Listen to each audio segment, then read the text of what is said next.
Pensiyalar nə qədər artırıldı və kim nə qədər pensiya alacaq və nə vaxt alacaqlar bu artımı? Bununla bağlı istədim ki, qısa bir video çəkim və sadə dildə izah edeyim. Pensiyaların ümumi məbləği 9,3% artırıldı. Həm pensiya kapitalı artırıldı, həm də cari pensiya alanların pensiyası artırıldı. Məsəl götürək ki, siz 500 manat pensiya alardınızsa, artıq artımla birlikdə siz 546 manat 50 qəpik pensiya alarsınız.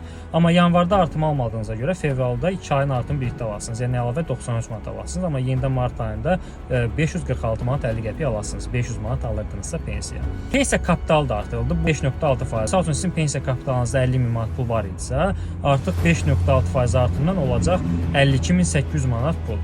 Bu da nə üçün vacibdir? Pensiya kapitalı nə qədər çox olsa, siz pensiya yaşına çatanda daha çox aylıq pensiya alarsınız.